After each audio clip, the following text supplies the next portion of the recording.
Right, time to make a start on the Eduard Profit Pack version of the MiG-21 PFM.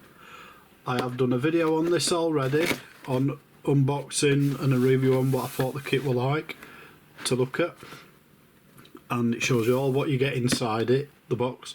If you want to watch that, I'll put a link up soon so you can just click on it.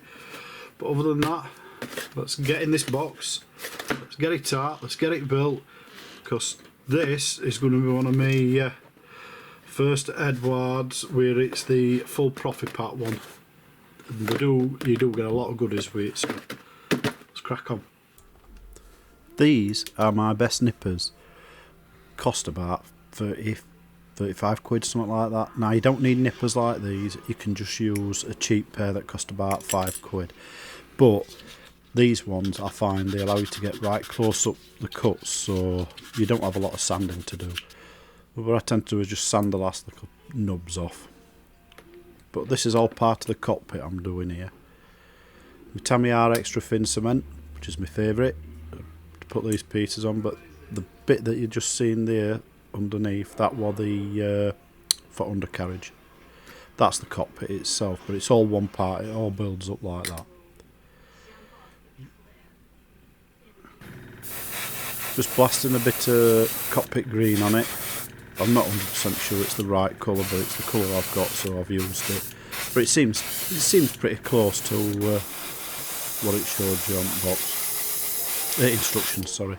That's just a bit of silver on the undercarriage section, and again into where the engine outtakes is. But I don't really think you're going to see much of that on there. There's a little bit of detail to paint up on where the undercarriage sits, the bay for it. Let's just, I think it's Vallejo yellow I use in there if I remember right. This is a green I've got. I think it's a Mr. Hobby green, sea green, something like that it is.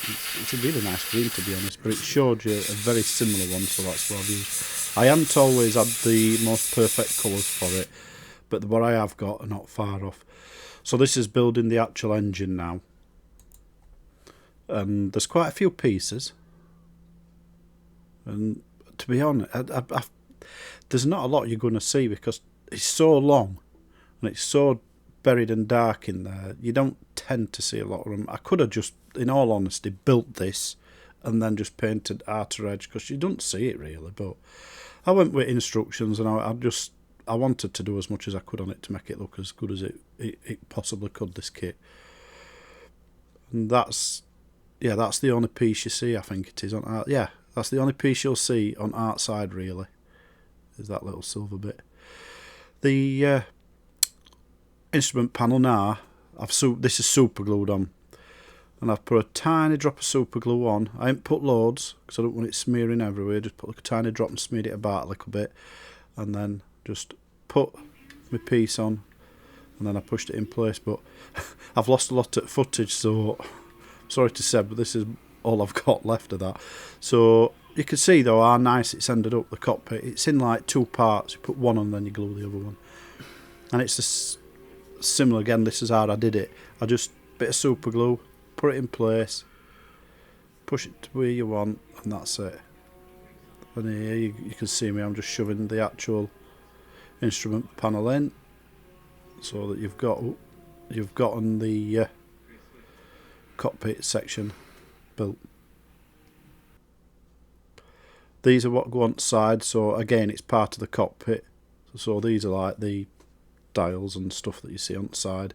Usually you just get a little tiny representation of what that's meant to be, but it's full when it's in these photo etch parts. And that's the cockpit sitting into it.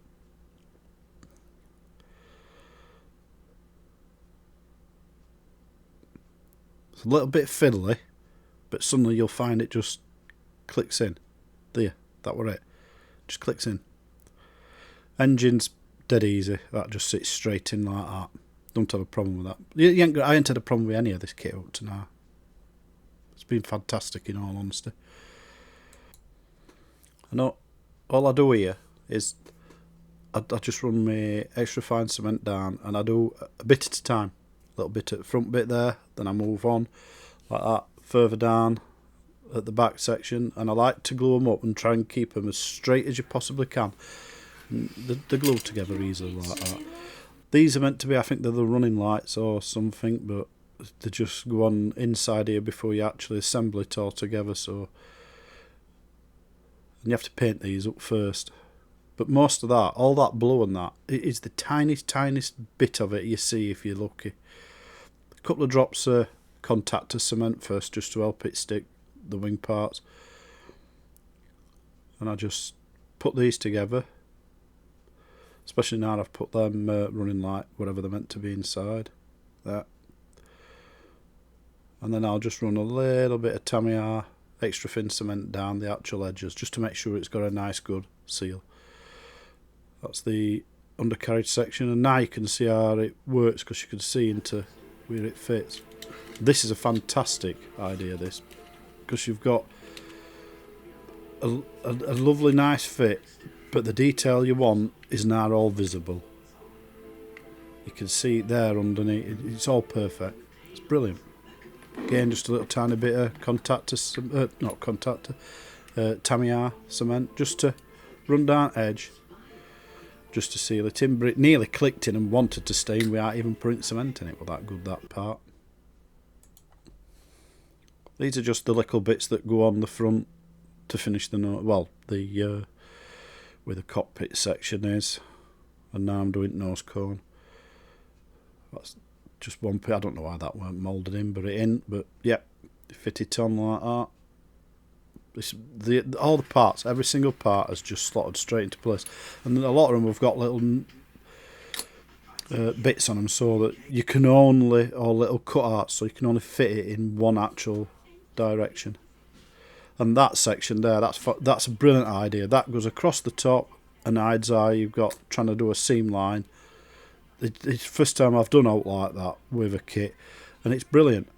You can't see no seam line on the top at all, because of that covers it all just about. So it's brilliant. A great idea from Eduard there. But again, it just sits on, bit of liquid cement to hold it in place. Doing the tail section now. I suppose you could have that turned or whatever you want, but I usually leave them in flush like that, because the wheels are down. Normally it's on the floor, it means it's parked up. And that bit just fitted on there nicely, clicked in place again. And these tail ones, they might look a little bit flimsy, just that small section there, but I haven't broke any off. That's been brilliant. That it's well made.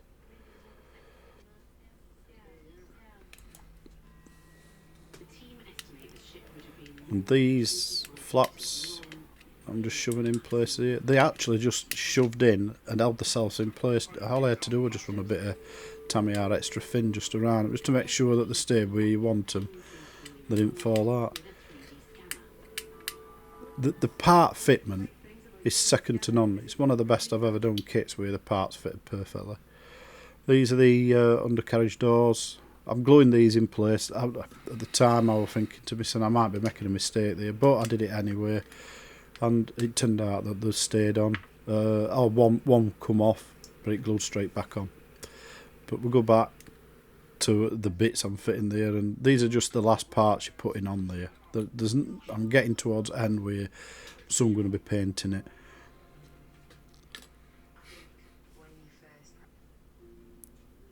This is the seat now. I did actually cut one out and paint it thinking that was the seat that I was going to use. You might have seen it earlier in the video, just sat there on my table, but now this is the one that you have to use. It's a lot more detailed. It's a nice seat. It's a very nice seat. But it's just a couple of pieces to glue together like that. And then you've got a lot of photo etch you're going to be adding to it once you've painted it up. These are the pre-cut stencil maskings that you can use for it. That's if you want to use it, you don't have to, but I did for some of it. There's a lot of maskings there.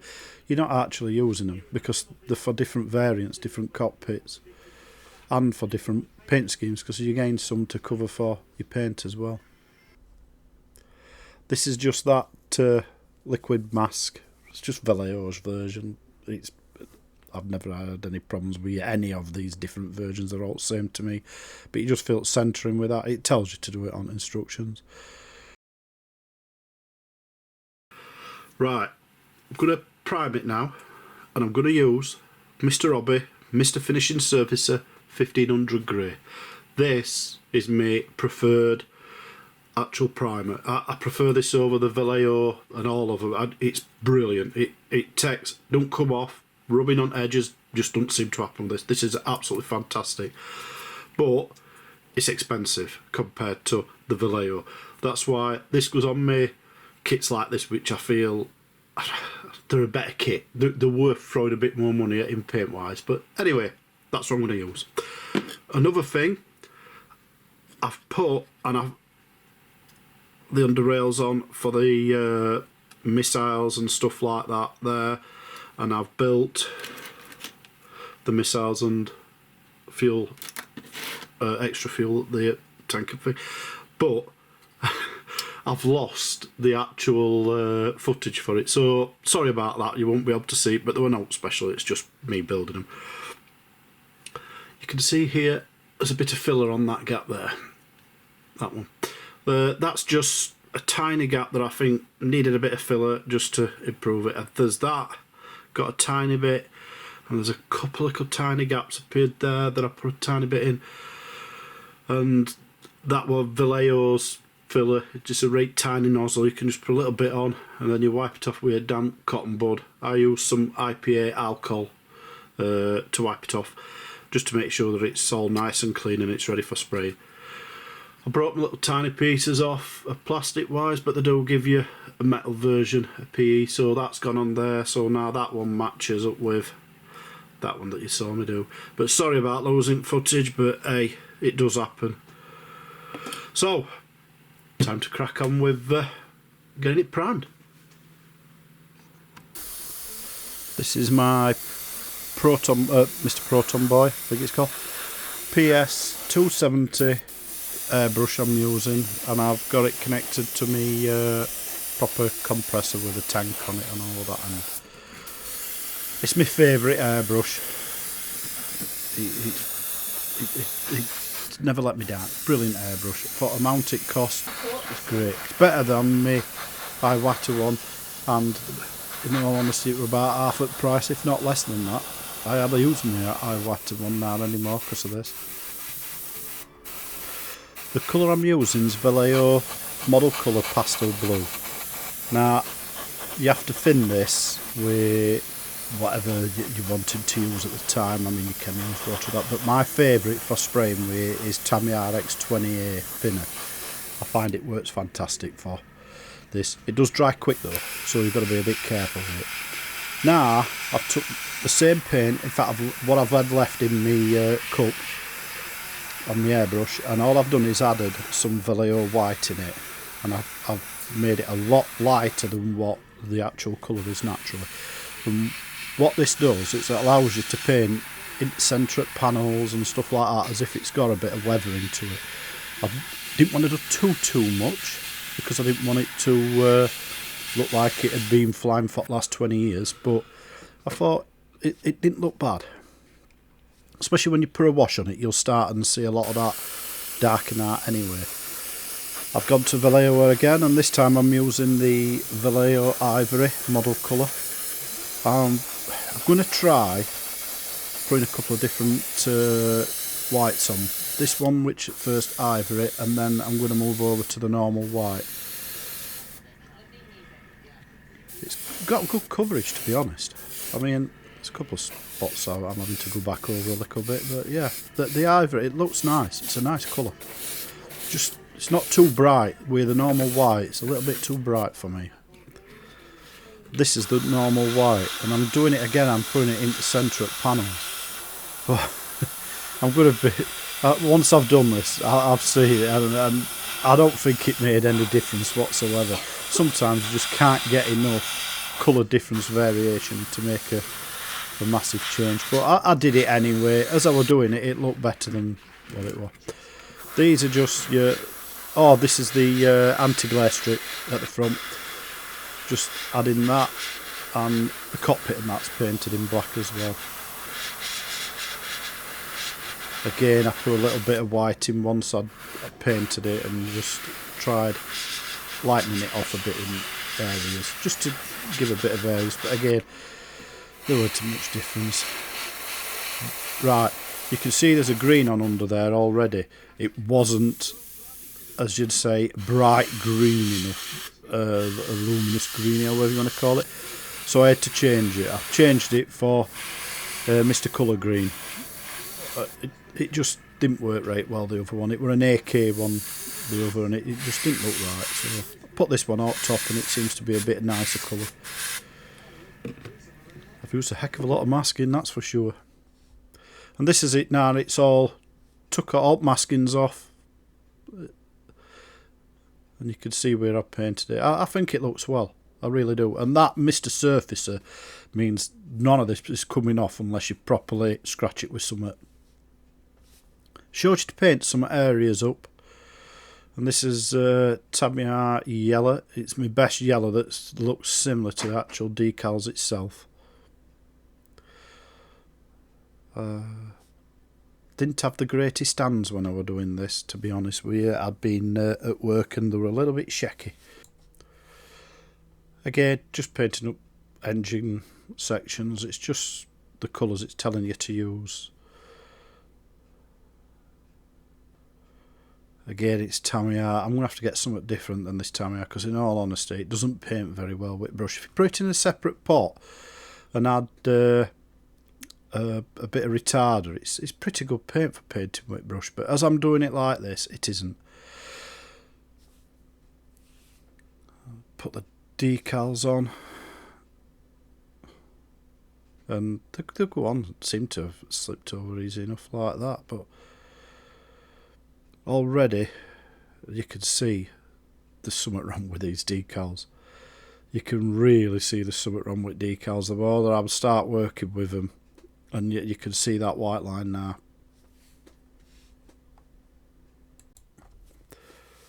These decals are the ones that you can actually peel after. I've used them before, they were brilliant, they really were. But it seems to have sat down nice, that one. This one down edge, running down there lovely. Just needed pulling up a little bit, as you can see. I've just not got it quite up enough there. But yeah, I had to use my tweezers for it.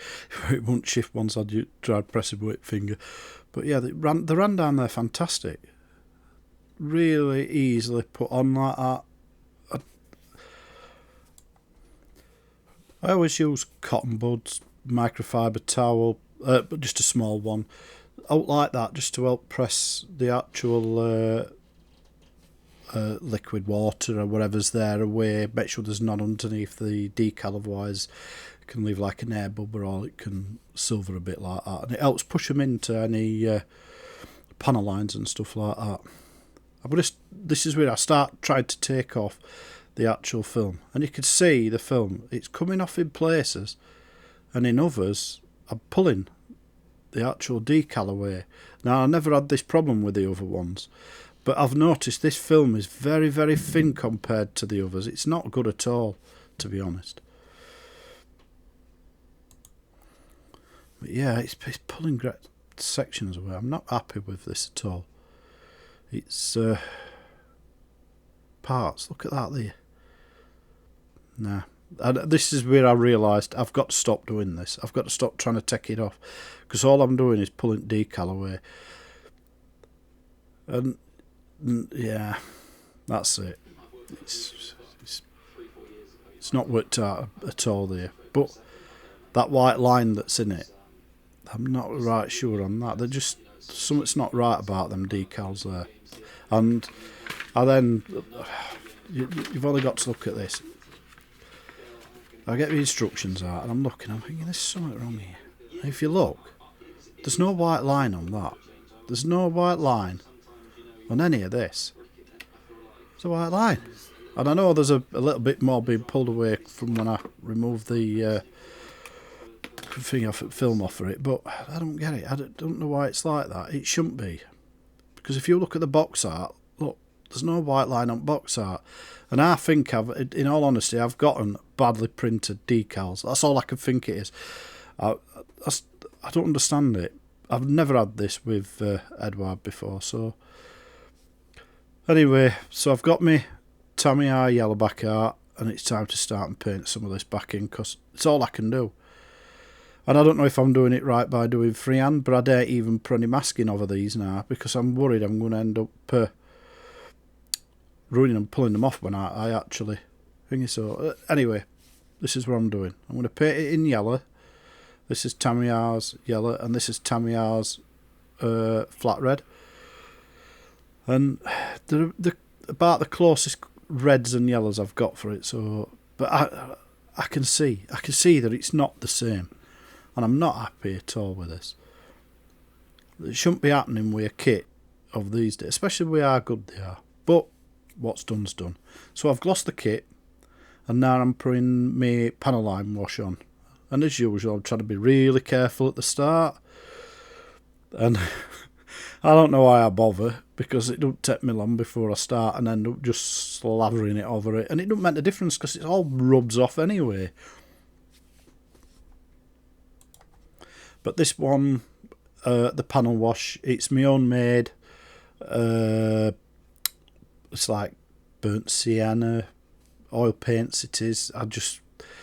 I make my own, add a couple of bits or whatever. I think I added burnt sienna and a little bit of black to it just to make it a little bit darker. But I find it looks alright. Like I say, I slap it on everywhere when I get going with it. But it's a brilliant little wash when you make your own out of these oil paints. They cost next to no, and they work absolutely fantastic. They work as good as any of the ones you buy pre-done in the bottles from like Mig and Vallejo and all them.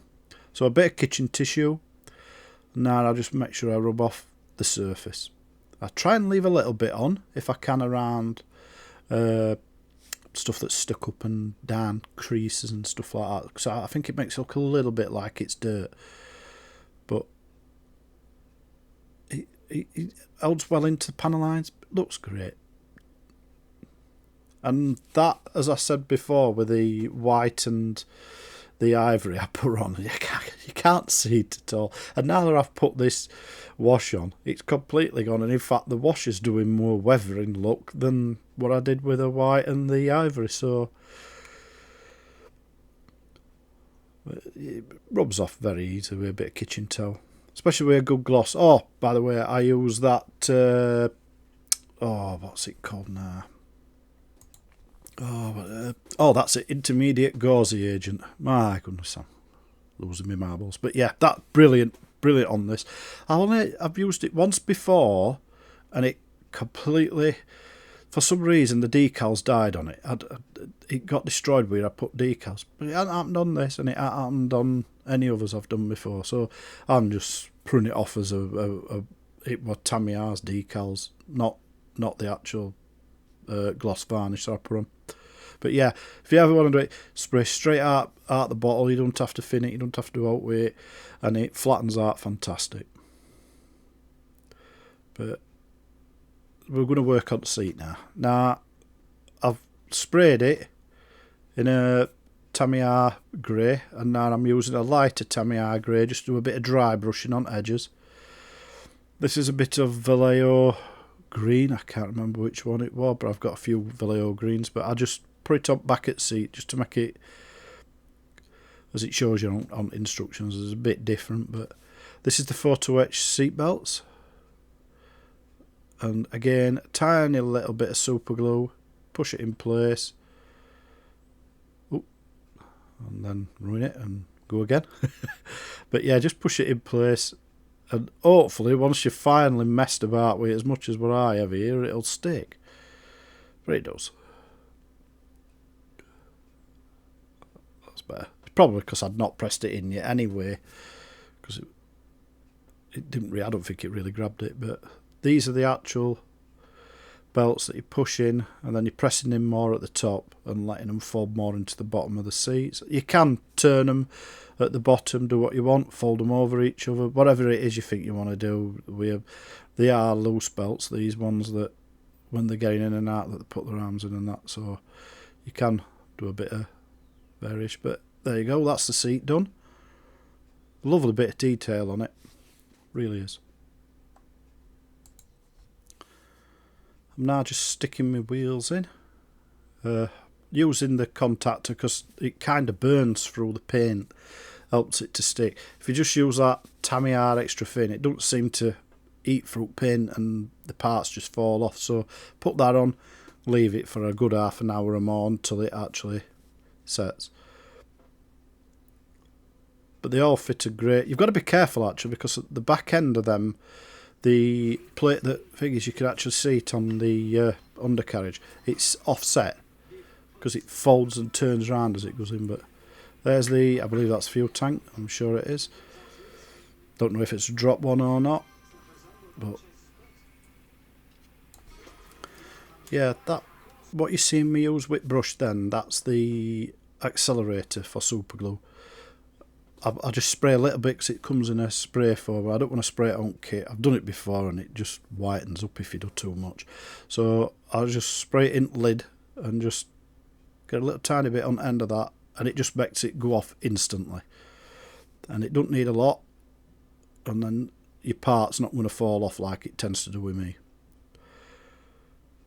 This is contactor cement I've used for this bit. These are just the last pieces now that we're adding the tiny details, or if I put on before it, I'd have broke them off anyway. So I do them now, and then I paint them up, weather them in separately. It only takes me a few extra minutes, and I think it's worth it. Otherwise I just break parts off.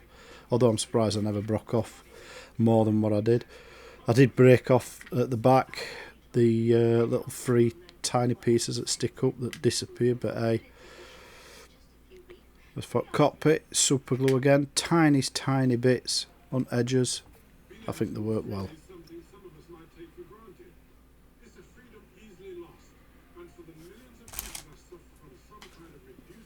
Yeah. This is the seat I'm fitting now. So I'm really coming now towards end of this build. I'll just shut seating. This looks great, I'll be honest. It's probably one of the best cockpits I've ever done now, this. With all this photo etch. I know it's kind of cheating in a way because you're not actually painting individual dials and stuff like that, but at 172 it's impossible, and you do get a level of detail that's, you just can't beat this with photo etch parts. Yeah, lovely. And last but least, again, a little tiny bit of super glue, and I've got my accelerator on brush. Just hold it for a sec, you can just run it against it, probably a bit more on it. Dries, it evaporates really quick, this accelerator. But yeah, there it is, and that's it now, it's set. Put a little bit more underneath just to make sure it's alright, but yeah, it's fine. I used to try doing it years ago with art, and oh god, you were holding parts until they went off. It felt like for ages. Right, I'm going to call this one done. And the main reason I'm calling it done is I could do some more to it. I could put more weathering and everything like that on it. I could try and add more details and that. But with the decals being like the what, you can just see where I've had to paint them in. And it's kind of it's kind of ruined the kit a bit for me. This is me personally. Now, I don't know whether I had just a bad batch that had printed badly or what, because the small ones that go on the other parts, and I tried printing them, they just disintegrated, just fell apart. And I'm presuming I've got some bad decals, a bad batch of decals, not gone right through thing. Oh, I've left a couple of little fingers on there actually, just underneath. I'll get them while I'm talking to you. But I feel a bit let down by it, the kit, because everything else about it has been fantastic. The actual build of it, brilliant. The actual painting of it has gone great. The detail you get, is fantastic. That in that cockpit is the first time I've done one where you get actual photo etch, full cockpit, all the instrument panels, all of the seat belts and everything else. All of that's the first time I've done a kit with as much detail as that, where you got it all anyway, without having to buy extras and add them. And I was really impressed. Even these for little like this here, for these little tiny masking places, fantastic. Well, you can see that just because I've took them off. I usually forget to take them off because I make my own anyway, but you can see where it's protected it, allowed it to be painted without it damaging it.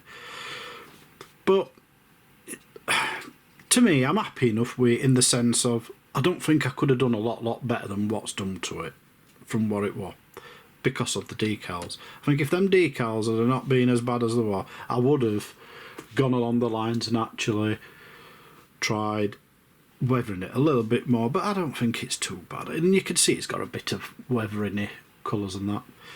But as you saw in my video, I used 2 colours of white. I used an ivory and a white, so that you got a little bit of variance. My blue underneath, but I just put some white in it to lighten it up for centres, so that it looks like it's got a bit of panel fade.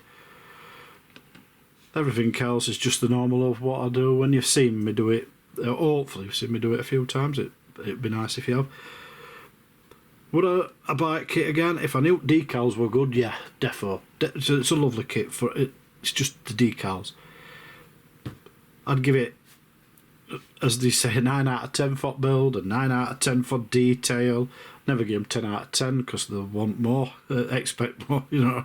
But the decals, they're not even going to get a 2 out of 10 because half of them's not gone on because they were no good. The ones that have gone on, as you can see on here and that, they've been damaged. So it's ruined it a little bit. But it's still a cheap enough kit, I suppose. For what you're getting, it's very good. And the box, which is here, I mean, look at all the spare parts in this. The spare canopy. Look at this. The spare canopies. All these spare parts. All of it. They're the decals that I used. There is some cut out. You can only just see it through from the other side, and they just tend to mush them. They weren't having it. Like I say, I just think I had a bad one. There is some photo etch left if I can get it out to show you. And you've got, cockpit wise, oops, you've got nearly the full up. There's instruments for cockpit. You've got on the side ones. Again, there's lots of little bits that you can still use. Up next, even mirrors there. A couple of little mirrors and stuff. There's loads. Oh, there they are, mirrors. Look at mirrors. Loads and loads left for you to use on other kits if you want to use them if you can. But yeah, well, I hope you've liked the video anyway. Just a shame how it's ended, but hey, not everything was perfect in this modelling world. I hope you'll be around for the next one. Please like and subscribe, I'd be grateful. Click the bell thing, click all, do me a favour and do it, and then you'll get notified. You'll get to watch my videos as soon as I put them up. But other than that, thanks for watching. Catch you around next time.